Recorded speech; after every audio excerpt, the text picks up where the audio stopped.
Economic Council Director, joins us now exclusively. Director Brainard, good morning. Welcome. Good morning. You must have been thrilled to see a negative in front of the monthly CPI number. What was your reaction?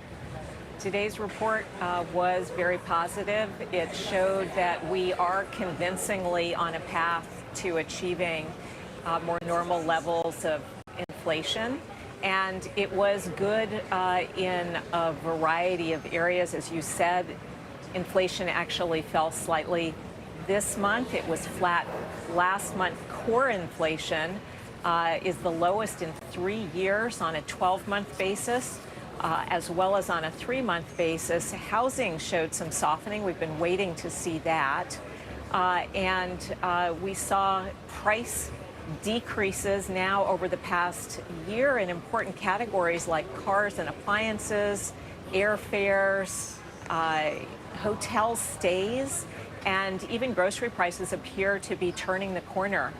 So those are all positive developments, although for the president, he's going to want to see more progress on those categories that matter most for consumers like groceries and housing. And yet, I mean, even with this very good news and the right direction that you want to see, you still have consumers that are stretched. I just spoke to the CEO of Pepsi a few minutes ago.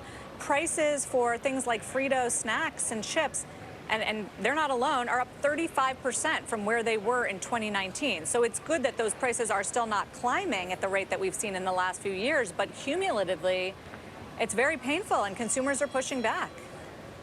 Absolutely, and the president is pushing back too. Look, grocery prices have got to come down, and we are seeing over the last 5 months they're flat. We're seeing large grocery chains actually lowering prices on thousands of goods, answering the president's call, responding to consumers. But some of those consumer brand companies really need to bring their prices down. They basically have seen reductions in their input costs. Their margins are up. They need to bring prices down, pass those along to American consumers. They say that their input costs have risen more than the price they've passed along to consumers, and their operating margins are not different than where they were in 2019. So it's not necessarily the shrinkflation blame that you guys are ascribing to it. We have looked really carefully at this. Global commodity prices have actually come down a great deal in the foods area, and of course supply chains have been largely fixed. Margins look like they are up. They are elevated relative to historical norms. There's room for the consumer brands to pass along those savings to consumers, and we believe that they will in coming months. And we're glad to see the large grocery chains already passing along savings to consumers. It's incredibly important to working families' weekly budgets. You worried about the cooling off in the labor market? We heard a lot from Chair Powell last week when he was in Sintra. He talked a little bit more about it on Capitol Hill this week. Unemployment rate up to 4.1% from 3.4%. What are you seeing as far as level of stress in the labor market and what's to come? Well, we certainly are seeing inflation moving down now in a very convincing way, continuing the trend that we saw late last year through the second quarter. And the labor market has seen a lot of cooling. The labor market still is strong, so 206,000 jobs created last month, 15.7 million jobs since the president took office. And we're seeing Americans participating in the labor force at record levels, particularly for working age population.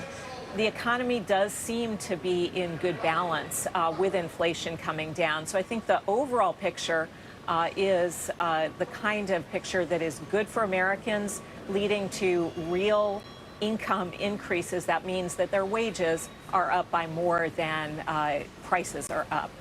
You mentioned the president a number of times, Director Brainard. I do want, how often do you meet with him and do you engage with him on economic policy?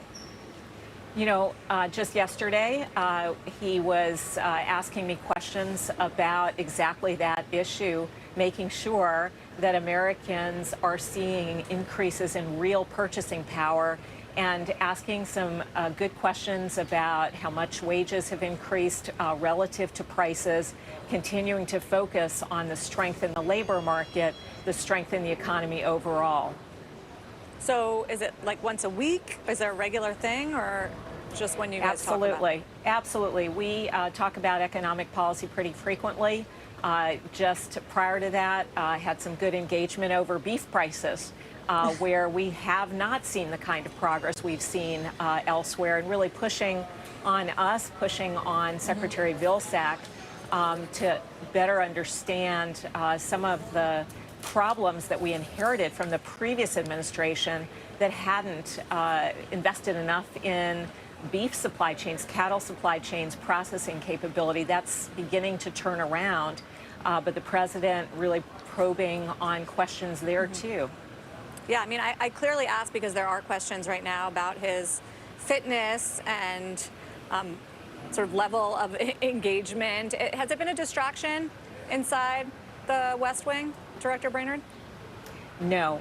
The president's very engaged, and he really cares a lot about these issues that matter for American workers and families in terms of their household budgets, their breathing room at the end of the month. The president's exceptionally engaged on those issues. Got it. Well, thank you very much for joining us on the back of those CPI numbers and with some of the color. Lael Brainard, Director of the National Economic Council. Well, as we head to a break here, let's get